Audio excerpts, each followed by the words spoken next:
저쪽으로 걸어가는 거예요. 여기다 차를 세우고. 여긴가 봐. 여기 해변.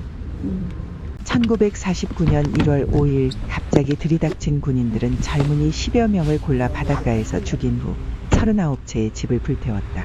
마을 주민들은 모두 화북국민학교에 가두었고 다음날 다시 젊은이 12명을 골라 바닷가에서 죽인 뒤 남은 28채의 집도 모두 불태웠다.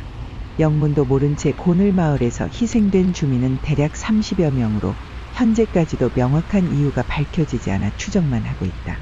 전날 근처를 지나던 서청부대 군인들이 무장대에 매복 습격으로 한 명을 제외하고 모두 전사했는데 이 생존자가 무장대가 고늘동으로 숨어들었다고 증언했다는 것이다.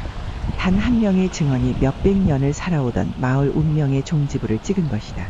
폐허가 된 뒤 이곳 주민들은 화북리에 옮겨 살아 고늘동은 다시는 복구되지 못했다.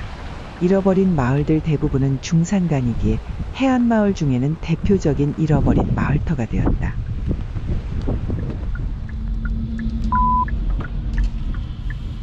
이번에 작다.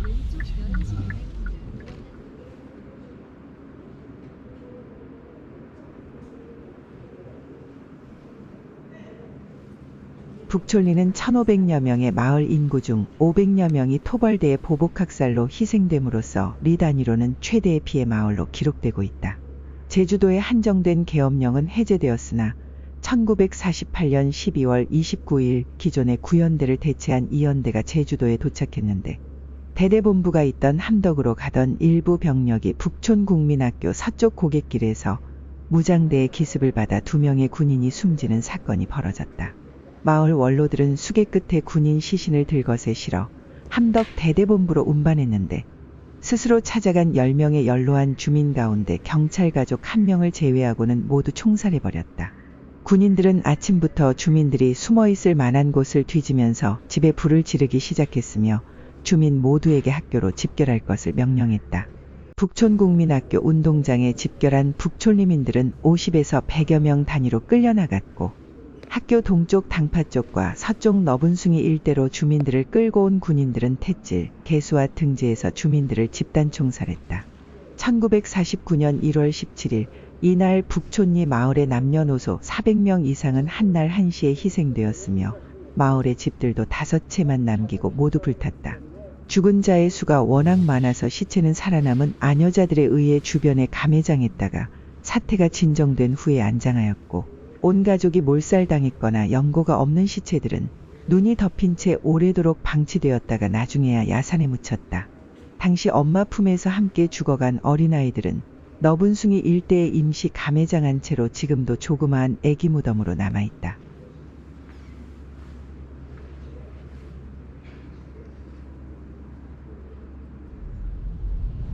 저기 오른쪽에 위에 언덕길 보이잖아. 저쪽 절벽 있는 해안 쪽. 거기가 학살터야 또. 그래? 저기. 함덕리는 대대본부가 주둔하고 있었기에 주변에는 학살터가 산재해 있다. 이 가운데 생이봉오지는 서우봉 북쪽의 바다와 맞닿은 벼랑으로 이곳에서 26명이 집단 학살되었는데 몇 사람의 노인들을 제외하고는 대부분이 20대의 젊은 여성들이었다. 희생자의 대부분은 서늘리 주민들로서 집이 불타버리자 마을 인근 굴 속에 은신했다가 토벌대에 붙잡혀온 민간인들이었다. 군인들은 밤마다 수용소에 난입하여 젊은 여자들을 데리고 가 성폭행을 일삼았다. 보다 못한 노인들과 유지들이 대대장에게 진정하여 군인 8명이 처벌을 받게 되었는데 이들이 풀려난 직후 젊은 여자들과 노인들을 서우봉 절벽에서 총살하고 시신은 바다로 던졌다. 학살의 이유는 수용소의 무장대 사령관 이덕구의 부인이 숨어들었고 그를 찾지 못하자 비슷한 나이의 사람들을 모두 처단했다는 것이었다.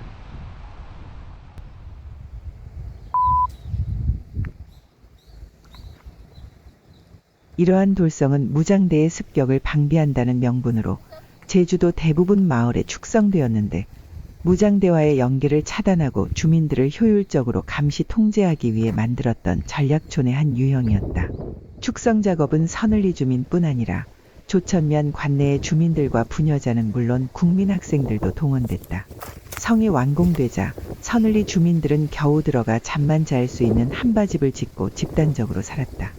성박 출입은 통행증을 받아야 했고 밤에는 통행 금지였는데 젊은 남자들은 이미 끌려가거나 사살당했고 남은 남자들은 한국전쟁에 징집되었기에 성을 지키는 보초는 16살 이상의 여성과 노약자의 몫이었다.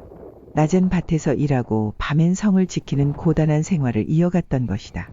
뿐만 아니라 주둔 경찰의 먹거리를 마련하느라 고초를 겪었고 노인들이 보초를 잘못 썼다고 경찰한테 폭행당하는 일이 빈번했다. 서늘리 주민들은 1956년 통행 제한이 끝나고 나서야 원래 마을이 있었던 자리에 집을 지어 살았고 일부는 그냥 성 안에 정착해 오늘날의 낙선동을 이루고 있다. 이건가 보다. 이거구나 이거.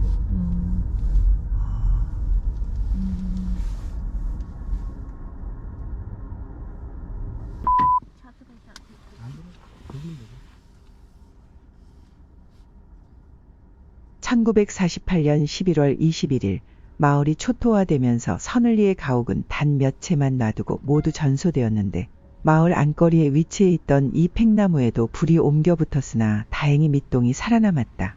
속이 휑하니 빈 채 죽어들어가던 나무 한 켠으로 어디선가 호련히 날아온 씨앗 하나가 둥지를 틀어 싹을 틔웠고 이렇게 몇십 년을 동거동락하는 나무는 마치 한 몸인 양 어우러져 있다. 이 팽나무는 4.3의 상흔을 그대로 간직하며 마을의 역사를 지켜본 산 증인과도 같다.